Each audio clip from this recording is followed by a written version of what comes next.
Père Céleste, merci parce que tu nous as appelés en Jésus-Christ. Tu t'es révélé à nous et tu veux le faire encore aujourd'hui par ta parole. Seigneur, nous croyons en toi, même si nous ne te voyons pas aujourd'hui. Te prions d'ouvrir les yeux de nos cœurs pour que nous puissions connaître ton amour, l'espérance qui s'attache à ton appel. Seigneur, s'il te plaît, fais-nous grâce. Renouvelle dans notre cœur un zèle véritable et conduis-nous dans l'obéissance qui t'honore. Te prions de bénir ces moments et d'ouvrir nos cœurs pour entendre ta parole, cette parole de vie qui fait une œuvre parfaite et magnifique. Nous t'en prions, Père, par ton Fils Jésus-Christ. Amen. Je vous invite à lire dans 2 Corinthiens, au chapitre 8. Nous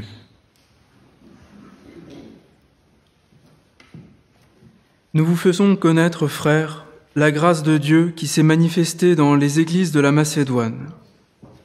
Quoique très éprouvés par des tribulations, leur joie débordante et leur pauvreté profonde ont produit avec abondance de riches libéralités.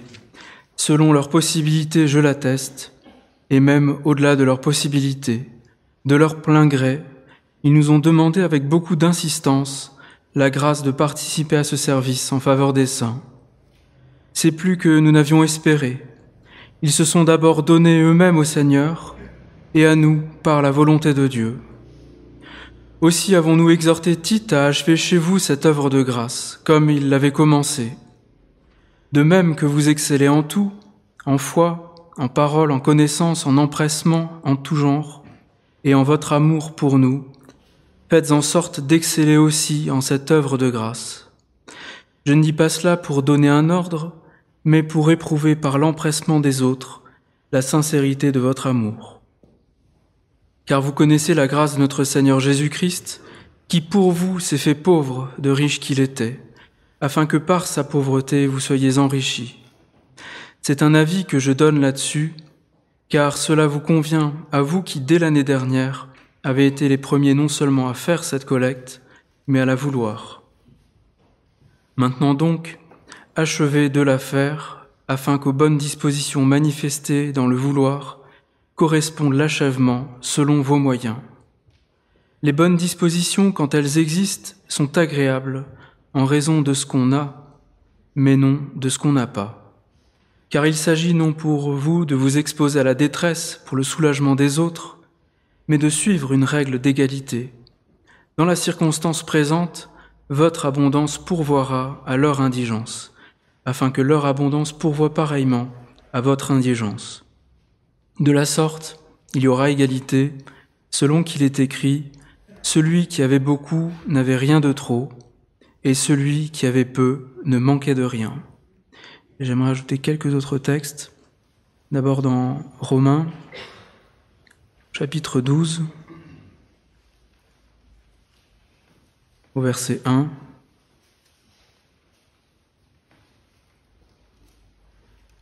Je vous exhorte donc, frères, par les compassions de Dieu, à offrir vos corps comme un sacrifice vivant, saint, agréable à Dieu, ce qui sera de votre part un culte raisonnable.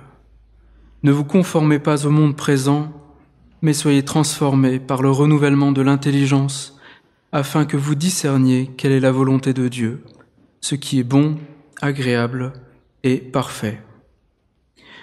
Dans 1 Corinthiens aussi, texte bien connu, 1 Corinthiens 13, au verset 1.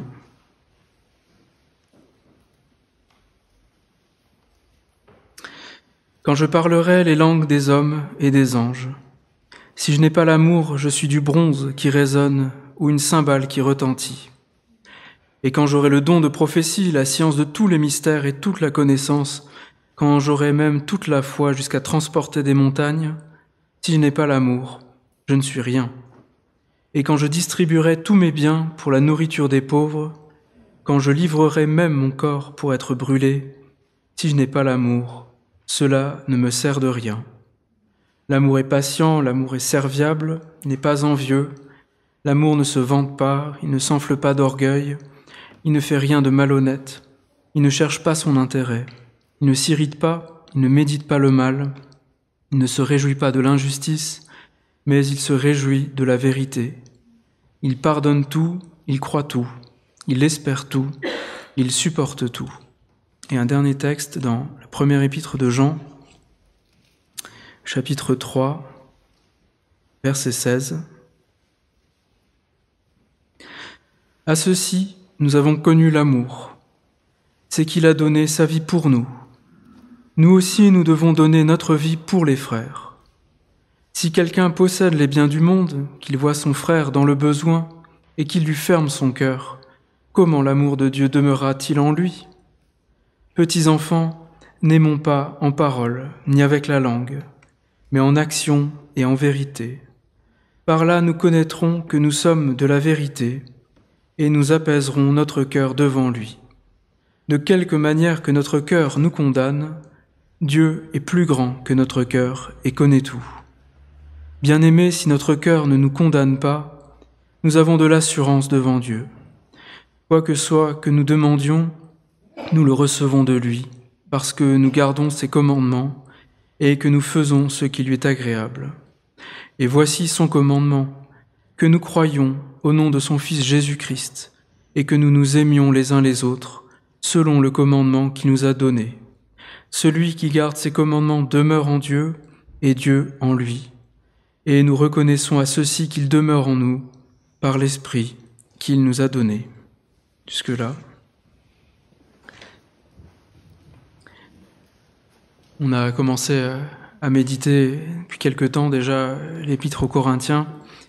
Et hier, on a vu qu'il était nécessaire pour servir Dieu d'avoir dans le cœur un zèle, un empressement, une ferveur d'esprit, et que cet élan du cœur, cet empressement nous permettait de nous donner à Dieu et aux frères.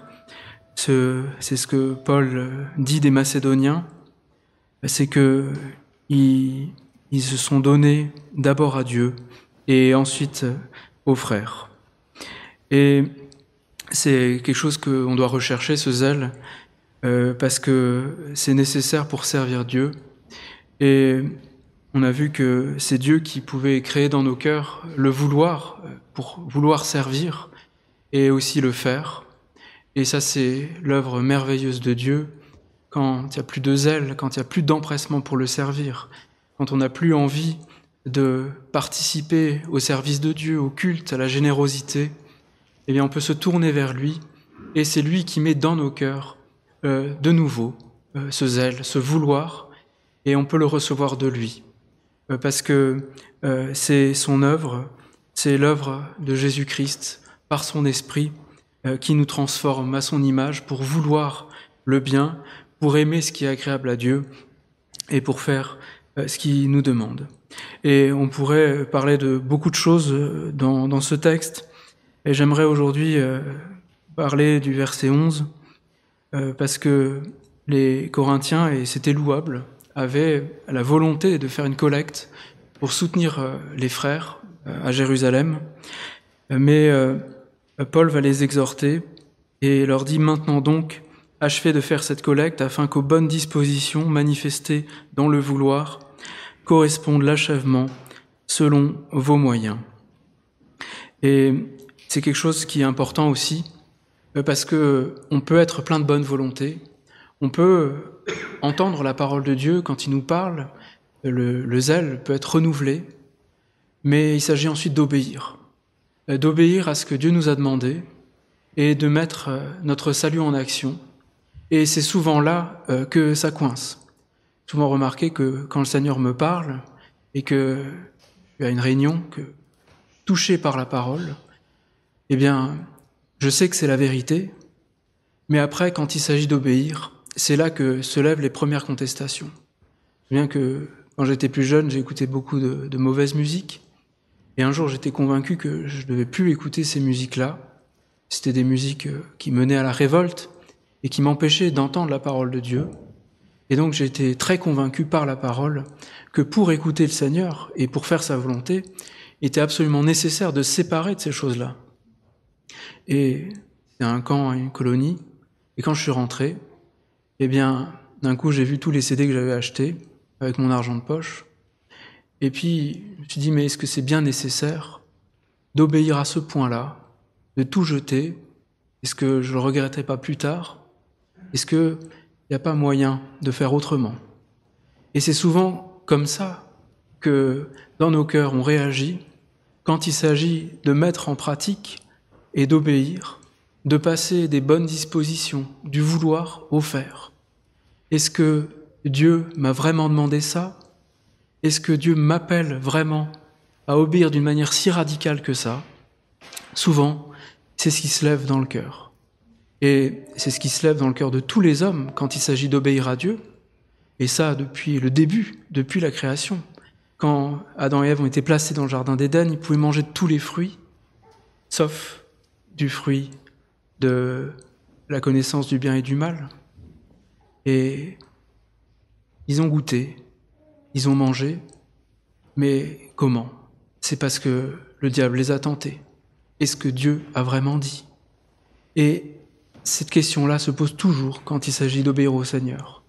Quand il s'agit de mettre en pratique les bonnes dispositions qu'on a reçues dans le cœur, il y a toujours un pas supplémentaire à franchir. C'est, est-ce que Dieu a vraiment dit? Est-ce que je ne peux pas comprendre un peu autrement ce qu'il m'a demandé? Parce que là, ça ne m'arrange pas trop. Et j'étais très surpris en méditant de Corinthiens, c'est que par rapport à cette collecte qui était demandée aux frères pour les saints de Jérusalem, eh bien, Paul dit une chose et son contraire.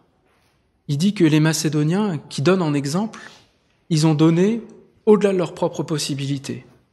Et après, il dit aux Corinthiens, mais il ne s'agit pas de vous mettre en difficulté pour subvenir aux besoins des autres, mais de donner en relation avec ce que vous avez. Et si on veut désobéir à Dieu par rapport à ce qu'il nous a dit, il y a matière à désobéir avec une semblant de bonne conscience, puisque on peut très bien comprendre qu'il faut donner au-delà de ses possibilités, et on peut très bien comprendre aussi qu'il faut être très sage. Vous savez, ces idéaux qui se superposent et qui s'affrontent, et on peut avoir un peu les deux dans le cœur, parce que parfois on a un peu un idéal quasi monastique, communiste, où en fait on s'imagine que servir Dieu c'est tout lâcher, tout abandonner, se donner, se livrer à cet intérêt général qui dépasse tout, avec une sorte de ferveur qui est excessive et qui consiste à tout abandonner, tout brûler pour Dieu, pour son service. Mais aussi, on peut réfléchir à ses intérêts. On peut dire, mais Dieu veut pas qu'on donne et qu'on se mette en difficulté, qu'on se mette dans le besoin pour les frères. Et donc je peux bien le servir en étant un peu riche, en étant un peu conséquent dans ma manière de gérer. Si vous voulez, il y en a pour tous les goûts. On peut, si on cherche à obéir comme ça à Dieu, justifier tous nos comportements. Et c'est souvent comme ça, quand il s'agit d'obéir au Seigneur, de répondre à sa parole, eh bien, on peut aussi trouver des arguments dans la parole qui nous permettent de réagir à ce qu'on a reçu. Vous savez, c'est comme les textes qui parlent de la liberté. Liberté de faire, liberté de ne pas faire. Et souvent, quand on use de la liberté, eh bien, on peut aussi en abuser et utiliser cette liberté pour déshonorer le Seigneur, parce que, eh bien, tout est permis. Alors c'est vrai, tout n'est pas utile, mais tout est permis. Et donc on peut argumenter en soi-même quand il s'agit d'obéir et de répondre à la parole de Dieu comme ça. Et ça provoque une mauvaise conscience, parce que eh bien, quand on cherche à obéir à la parole de Dieu comme ça, eh bien, c'est comme si on se mettait sous la loi. Il y a ces principes qui s'affrontent, ces idéaux qui s'affrontent à la fois dans le cœur et dans le texte, et qui font que, eh bien, on ne sait plus trop comment obéir, comment répondre, parce que si mon cœur a été saisi, et que le Seigneur m'appelle à être généreux, à donner, à me donner, à me livrer à Dieu et aux frères, et bien juste après, je peux aussi me justifier en disant qu'il faut être raisonnable. Pas trop donner, parce qu'il ne faudrait pas que je manque. Et souvent, eh bien, ces arguments-là, ces raisonnements-là, eh bien, sont l'exposition de notre cœur, de notre âme et d'une mauvaise conscience. Et j'étais très très marqué en lisant l'épître de Jean, parce que, et c'est ce qu'on voit aussi, quand il est question de l'amour de Dieu, de l'amour de Christ qui s'est donné pour nous, et qui implique qu'on se donne aussi pour les frères, et bien juste après, il est question de cette mauvaise conscience. C'est dit, de quelque manière que notre cœur nous condamne, Dieu est plus grand que notre cœur et connaît tout. Donc notre cœur peut nous accuser, nous défendre, peut essayer de se justifier. Nous pouvons essayer de nous justifier avec des arguments quand il s'agit d'ouvrir son cœur et de répondre à la parole et de joindre au vouloir l'obéissance. Et c'est quelque chose et un dilemme dans lequel on peut rester longtemps. C'est-à-dire, je sais que Dieu m'a montré que je devais le servir, que je devais me donner, me livrer, mais par contre, il y a aussi ça. Et pour dire dans la parole, il n'y a pas de solution toute faite. Parce que Dieu ne nous parle pas comme un code juridique, et tout le problème des codes canoniques chez les catholiques, chaque situation, une réponse. Chaque état de fait, un principe. Mais Dieu ne parle pas comme ça. Dieu n'en appelle pas à la loi, et la preuve, c'est que dans ce texte, on peut comprendre les deux choses. Donner au-delà de nos possibilités, ou alors être sage, et ne pas se mettre en difficulté pour soutenir les autres. Dieu n'appelle pas à la morale, il n'appelle pas au principe, mais il appelle à l'amour. Et servir Dieu, c'est répondre à l'amour de Dieu, répondre à son appel. Et c'est ce qu'on voit dans ce texte, c'est « Vous connaissez la grâce de notre Seigneur Jésus-Christ, qui pour vous s'est fait pauvre de riche qu'il était, afin que par sa pauvreté vous soyez enrichis. » Et on le voit aussi dans l'épître de Jean, c'est que lui, Jésus-Christ, s'est donné en premier pour nous, et nous devons répondre à cet amour. Et donc il n'est pas question de principe, de loi. Si tu es appelé à abandonne tout, quitte ta vie, sers le Seigneur, c'est pas. Il est question d'amour, de répondre à l'amour de Dieu, manifesté en Jésus-Christ, par l'amour pour les frères, par l'amour pour l'œuvre, et ce zèle qui va se concrétiser d'une manière réelle et effective. Et c'est pour ça que le Seigneur ne veut pas nous laisser à nos troubles de conscience. Il ne veut pas nous laisser dans ces situations où, eh bien, on sait bien qu'on aurait dû faire quelque chose. On sait bien qu'on aurait dû être un peu plus présent. On sait bien qu'on aurait dû être là pour ceux qui avaient besoin. Mais finalement, on ne l'a pas fait parce qu'à ce moment-là, on a répondu à un autre principe. Le Seigneur ne veut pas nous laisser dans ce dilemme et cette culpabilité profonde. Parce que les problèmes de conscience et les difficultés comme ça, eh bien, c'est le lot des païens. Le lot des croyants, c'est d'aimer. C'est de se donner au Seigneur et aux frères. Et que, eh bien, l'amour qui est manifesté en Jésus-Christ, eh bien, soit dans nos cœurs. Et qu'on réponde à cet amour-là par l'amour, en nous livrant. Et quand on vit comme ça, eh bien, il n'y a plus de place pour cette culpabilité. J'aurais dû faire, j'ai pas fait. J'ai pas été à ma place, j'ai des regrets. J'aurais peut-être dû laisser mon travail. J'aurais peut-être dû donner plus. J'aurais peut-être dû être plus attentif. Ça, c'est les regrets, malheureusement, qu'on a souvent. Mais le Seigneur veut nous arracher à ces regrets et nous conduire dans l'amour. Il nous a aimés, on est appelé à se donner aux frères, et c'est comme ça qu'on rassure notre cœur devant Dieu. Dieu est plus grand que nos cœurs, il est plus grand que nos regrets, et ce qu'il nous demande simplement, c'est de répondre à son appel. Et il y a un texte dans l'évangile de Jean qui parle de ça. Et des Juifs qui ont entendu Jésus et qui savent pas trop quoi faire de sa parole.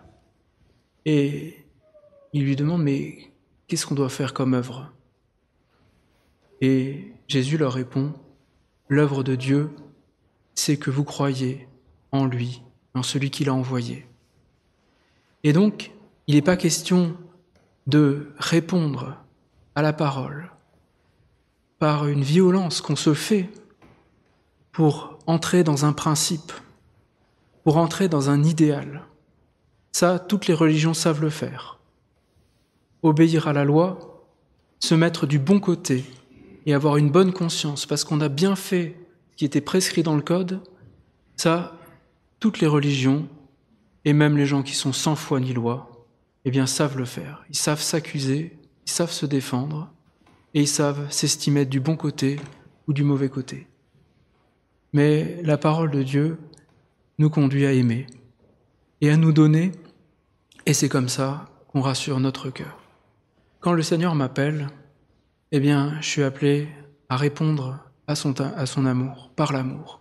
Et quand il est question de cette collecte, eh bien, dans nos Bibles, souvent c'est écrit une œuvre de grâce. Mais il semble que dans le texte en grec, c'est simplement une grâce. Participer à cette grâce. Et comment participer à la grâce ? Eh bien, c'est en croyant en Jésus-Christ, en répondant à son amour et simplement en nous donnant aux autres. Ce qui fait que ce qui va guider ma conduite, ce qui va guider ma vie quand j'entends la parole de Dieu, eh bien, c'est plus il faut ou il faut pas, je devrais ou j'aurais dû ou je devrais pas. Mais c'est l'amour. Le Seigneur m'aime, il a pardonné mes péchés, je vis pour lui, je me donne à lui et je le sers. Et la parole, Épître de Pierre, la 2e, dit que c'est comme ça qu'on affermit sa vocation et son élection. C'est en aimant, en servant simplement et en nous donnant au Seigneur. Et c'est comme ça que les Corinthiens étaient appelés à répondre à l'amour de Dieu, ouvrir leur cœur pour participer à la grâce, à cette œuvre de grâce. Et c'est aussi comme ça qu'on est appelé à servir Dieu et à lui plaire. Et c'est sûr que là-dedans, eh bien, il n'y a pas beaucoup de place pour nos propres capacités. Mais il s'agit aussi, comme pour le zèle, comme pour le vouloir, eh bien, d'offrir son corps et de recevoir du Seigneur qui vient de lui. Parce qu'on n'est pas appelé à donner ce qu'on n'a pas. Ça, c'est écrit comme ça. On n'est pas là pour avoir des belles idées, des grandes idées avec ce qu'on n'a pas. Mais par contre, on est appelé à donner selon ce qu'on a reçu. Selon ce qu'on a reçu, et donc, déjà, l'amour, la grâce et tous les biens que le Seigneur voudra bien nous donner. Et c'est comme ça qu'on est appelé à servir Dieu. C'est quelque chose de très déroutant, mais à la fois quelque chose de vraiment libérateur. Parce que quand je me livre à Dieu comme ça, dans l'esprit de la grâce, eh bien, il n'y a plus d'accusation, vraiment. Il n'y a plus d'accusation et peut-être alors, je peux regretter ce que j'ai fait, ce que j'ai mal fait. Mais je suis couvert par l'amour de Jésus-Christ, par sa grâce. Le Seigneur Jésus-Christ est mort pour nos péchés, pour ceux du monde entier, comme ça que c'est écrit. Et donc, j'ai juste à croire dans l'amour renouvelé de Dieu pour moi et dans l'amour renouvelé de Dieu pour que je le serve, pour que je l'aime en retour et que, selon sa promesse, il m'accorde le vouloir et le faire selon son bienveillant dessein. Et c'est pour ça que tous ceux qui ont des cas de conscience, et je crois que ce texte nous invite à réfléchir à ces choses-là, par rapport au bien, c'est sûr, mais de manière plus générale, à notre manière de servir, quand il y a des cas de conscience, quand il y a des regrets, quand il y a une gêne par rapport à la parole reçue, à l'obéissance rendue, eh bien il faut se tourner vers le Seigneur, écouter sa parole, revenir à ce qu'il nous a demandé et croire dans sa grâce toute puissante qui nous couvre et qui nous permet d'entrer avec douceur dans le chemin qu'il nous demande d'emprunter. Ici, il était question d'une collecte, de participer à la grâce, et ça peut être d'autres choses. mais que ce soit pour donner, pour servir, mais il s'agit bien de se donner à Dieu, aux frères, et de laisser tomber tous les idéaux, tous les principes pour aimer Dieu. Et ça résout énormément de problèmes. Parfois, on pourrait dire, il faudrait laisser sa famille pour aimer le Seigneur. Parfois, quand il faut partir à la réunion, au culte, eh bien, on est parfois, quand les nôtres sont mal, on peut être dans cette situation, ça m'est déjà arrivé souvent. Une fois, je devais participer à une réunion, je ne devais même pas la faire, et ma femme était malade, mon petit pleurait, et par principe, ma place, c'est à la réunion. J'ai fermé mon cœur à la difficulté de ma femme pour partir à la réunion. Super. J'ai pas accompli l'amour de Dieu. J'ai pas servi le Seigneur. Et la seule possibilité quand c'est comme ça, eh bien, c'est de se tourner vers le Seigneur et d'ouvrir son cœur. Seigneur, qu'est-ce que tu attends que je fasse pour aimer, pour t'aimer toi, pour aimer mon prochain? Et c'est comme ça qu'on sert Dieu et qu'on l'honore. C'est pas en obéissant à un principe qui est stérile et qui peut conduire les autres à la souffrance, mais c'est véritablement en ouvrant son cœur à l'amour. Et je crois que le Seigneur m'a pardonné pour ces choses-là, je crois que ma femme m'a aussi pardonné. Tu sais, elle me l'a dit. Mais c'est un exemple. Mais c'est un exemple qui nous parle et qui nous instruit aussi. Parce que souvent, quand il s'agit d'obéir, eh bien, c'est comme ça. Et c'est pour ça que le Seigneur n'érige pas de nouveaux principes, mais il dit simplement « Aime ton Dieu de tout ton cœur, de toute ton âme, tout ton esprit, et ton prochain comme toi-même. » Le Seigneur nous bénisse et ouvre nos cœurs au véritable amour, au véritable service, qui n'est pas un principe, mais qui est de croire en Jésus-Christ et de répondre à son appel, de répondre à la grâce par la grâce, à l'amour par l'amour.